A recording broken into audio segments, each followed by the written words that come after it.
तो ये तो बात हो गई दागी नेताओं की, लेकिन एक और दागी नेताओं की चर्चा है तो दूसरी ओर हमेशा की तरह एक और टॉपिक चुनाव में टॉप ट्रेंडिंग है। मुद्दा है टिकट का। जी हां, किसी को बेटे के लिए टिकट चाहिए तो किसी को अपनी बहू के लिए। हालांकि इस बार इन नेताओं के लिए यह राह इतनी आसान नहीं दिखाई दे रही। असल में लगभग सभी पार्टियों के टिकट का फॉर्मूला अब की बार परिवार मोह की राह का सबसे बड़ा रोड़ा बन गया है। ऐसे में इस बार बगावत के सुर भी कुछ ज्यादा ही सुनाई देने की उम्मीद है और यह हाल सबका एक जैसा है, अब चाहे वो बीजेपी हो या फिर कांग्रेस ही क्यों ना हो।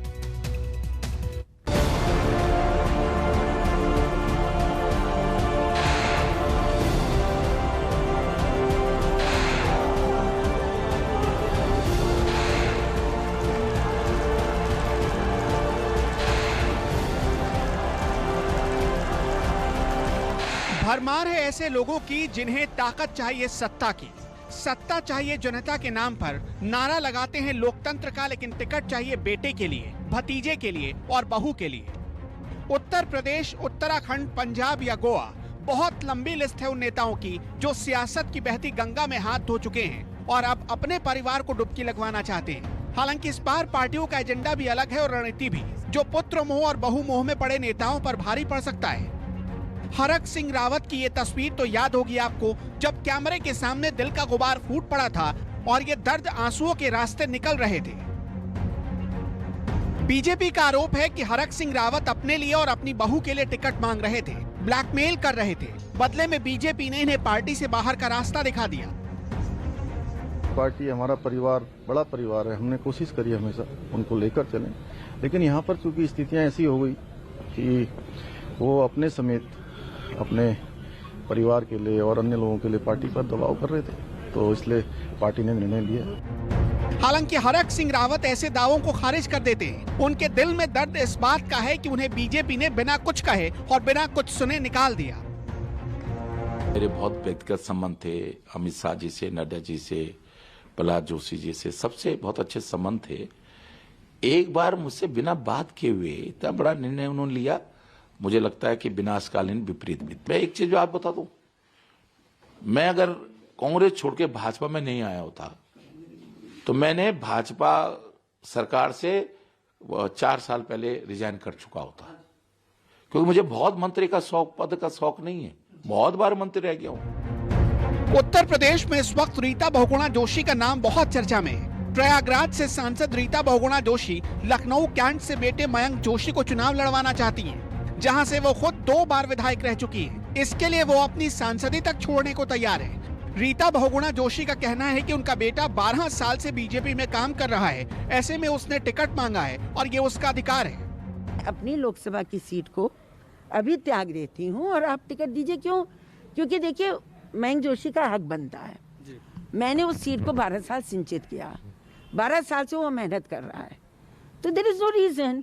और जो है वहाँ पर इस समय बैठे हुए, उन्होंने शायद ये कह दिया था पिछली बार कि मेरा आखिरी चुनाव है।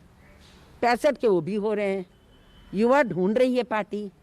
और अगर मुझे ज़रा भी संदेह होता कि इनके उस पर थोड़ा बहुत विवाद होगा तो मैं शायद उनको पहले कहती काम मत करो। अब उन्होंने काम किया तो उनका हक है। अब दावा है कि रीता बहुगुणा जोशी बीजेपी से नाराज हैं। वो अड़ी हैं बेटे को टिकट दिलाने के लिए, लेकिन माना जा रहा है कि रीता बहुगुणा जोशी की बगावत को बीजेपी ज्यादा फुटेज देने के मूड में नहीं है और इसलिए अपर्णा यादव का विकल्प उसके पास तैयार है। दरअसल इस बार बीजेपी एक परिवार एक टिकट के फॉर्मूले पर काम कर रही है। पार्टी ने तय किया है कि किसी भी ऐसे मंत्री, सांसद और नेता के परिवार के सदस्य को टिकट नहीं दिया जाएगा जो पहली बार चुनाव लड़ रहे हैं। भारतीय जनता पार्टी ने इस बार टिकट बांटने में जो नियम बनाया है कि एक परिवार से एक ही को टिकट मिलेगा, मुझे लगता है कि ये परिवारवाद को कम करने का एक बहुत ही अच्छा प्रयास है, जिसका उदाहरण अभी भारतीय जनता पार्टी ने स्थापित कर दिया है। परंतु इस प्रकार का उदाहरण हम दूसरे राजनीतिक दलों में नहीं देखते हैं। और जहाँ तक रही नाराज़गी की बात, जो नाराज़ होंगे बिल्कुल उनको मना लिया जाएगा, क्योंकि भारतीय जनता पार्टी अपने विचारधारा के लिए जानी जाती है, अपनी आइडियोलॉजी के लिए जानी जाती है।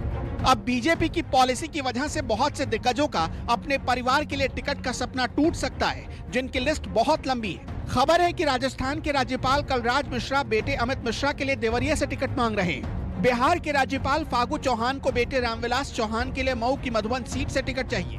विधानसभा अध्यक्ष हृदय नारायण दीक्षित अपने बेटे दिलीप दीक्षित के लिए उन्नाव की पूर्वा सीट से टिकट चाहते हैं। केंद्रीय राज्य मंत्री कौशल किशोर एक बेटे विकास किशोर को मलिहाबाद और दूसरे बेटे प्रभात किशोर को सिधौली सीट से चुनाव लड़ाना चाहते हैं। सहकारिता मंत्री मुकुट बिहारी वर्मा अपने बेटे गौरव वर्मा के लिए कैसरगंज से टिकट चाह रहे हैं। वैसे ये खेल सिर्फ बीजेपी में ही नहीं है, कांग्रेस से समाजवादी पार्टी तक ऐसे नेताओं की लंबी लाइन लगी है, लेकिन इस बार माहौल अलग नजर आ रहा है।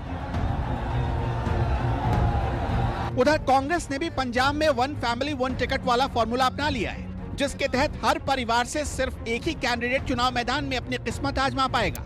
इस नीति के चलते पंजाब कांग्रेस में जबरदस्त घमासान मचा हुआ है, क्योंकि बहुत से नेताओं का ख्वाब खटाई में पड़ता दिख रहा है।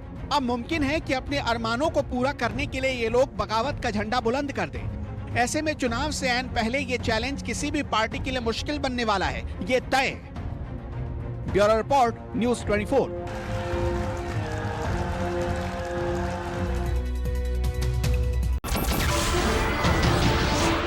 नमस्कार, मैं हूं मानक गुप्ता। अगर आपको हमारा ये वीडियो पसंद आया हो तो इसे लाइक और शेयर जरूर करें, और हां, हमें सब्सक्राइब और फॉलो करना ना भूलें, ताकि आप देश और दुनिया की कोई खबर मिस ना करें। तो जुड़े रहिए हमारे साथ और देखते रहिए न्यूज़ 24।